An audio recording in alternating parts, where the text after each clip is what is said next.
Rebel star Prabhas కెరియర్లో తనని స్టార్గా మార్చిన ఫస్ట్ మూవీ వర్షం. ఇప్పుడు ఆ కాంబినేషన్ని సెన్సేషన్ చేయబోతున్నాడు డైరెక్టర్ సందీప్ రెడ్డి వంగ. ఒక హీరోకి తగ్గ పాత్రని, అందుకు తగ్గ విలన్ని సెలెక్ట్ చేయడంలో సందీప్ రెడ్డి వంగ లెక్కే వేరు. అందుకే యానిమల్ మూవీలో కథాలోపాలు ఎన్ని ఉన్నా ఆ సినిమా 900 కోట్ల వసూలు రాబట్టింది. రణబీర్ కపూర్ లాంటి చాక్లెట్ బాయ్ కూడా రగ్గడి హీరోగా కనిపించాడు, షాక్ ఇచ్చాడు. అలాంటిది ప్రభాస్తో సందీప్ రెడ్డి మూవీ తీస్తే అందులో విలనిజం ఇంకెలా ఉంటుంది? దాని లీకులే ఇప్పుడు షాకులు ఇచ్చేలా ఉన్నాయి. విలన్లు ఎంతమంది ఉన్నా వింటేజ్ విలనే కావాలని వర్షం విలన్ని రంగంలోకి దించుతున్నాడు సందీప్ రెడ్డి వంగ. ఇంకా స్పిరిట్లో విలనిజం స్కేలే మార్చేందుకు మరింత మంది విలన్స్ ని దించబోతున్నాడా? అంతా వింటేజ్ విలన్సే కావాలని సందీప్ ఎందుకు కోరుకుంటున్నాడు? Have a look.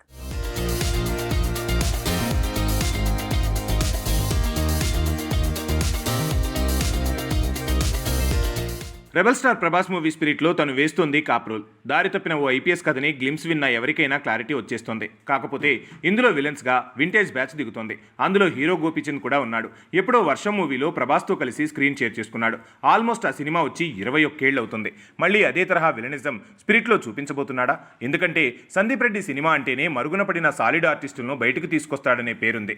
యానిమల్లో అలానే జమానా హిందీ ఆర్టిస్టులందరినీ తీసుకుని హీరో బంధువుల పాత్రలు వేయించాడు. విలనిజానికి కొత్త డెఫినేషన్ ఇచ్చాడు. అంతెందుకు, బాబీ డియోల్ ఫీట్నే మార్చేశాడు.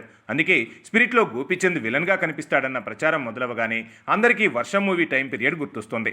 ఈ ఇద్దరి కాంబినేషన్ అప్పట్లో సెన్సేషన్ అయింది. ప్రభాస్ని యంగ్ రెబల్ స్టార్గా మార్చింది. ఇప్పుడు తను రెబల్ స్టార్గా మారాడు. పాన్ ఇండియా కింగ్గా మార్కెట్ని ఏలుతున్నాడు. సో ఇప్పుడు తనతో గోపీచంద్ కలిసి నటిస్తే గోపీచంద్కే మరింత ప్లస్ అవుతుంది. కాకపోతే విలన్గా తను చేయటం అంటే ప్రభాస్ మూవీకి నిజంగానే ఫ్రెష్నెస్ వచ్చే ఛాన్స్ ఉంది. సందీప్ రెడ్డి మేకింగ్ కాబట్టి డెఫినెట్గా పాత్ర బలంగానే ఉండే ఛాన్స్ ఉంది. అయితే ఇందులో గోపీచంద్ వేసేది నిజంగా విలన్ రోలేనా, లేదంటే విలన్ సపోర్టర్గా కనిపిస్తాడా? అలా కాకుండా హీరోకే సపోర్ట్ ఇచ్చే పాత్రలో కనిపిస్తాడా అన్నది తేలలేదు. కానీ గోపీచంద్ మాత్రం స్పిరిట్లో కనిపించబోతున్నాడంటే ఒక్కసారిగా తెలుగు మార్కెట్లో ఊపొచ్చింది. ఇది ప్యాన్ వరల్డ్ మూవీ అయినా తెలుగు మార్కెట్ బలమైంది కాబట్టి ఇక్కడి జనాన్ని సంతృప్తిపరిచే ప్యాన్ వరల్డ్ వేటలో వేగం పెంచాలి. అందుకే తెలుగు ఫ్యాన్స్ని ముందు తృప్తిపరిచేందుకు గోపీచంద్ని స్పిరిట్లో ప్రభాస్ కోసం ప్రత్యేకంగా రంగంలోకి దింపుతున్నాడట సందీప్ రెడ్డి వంగ.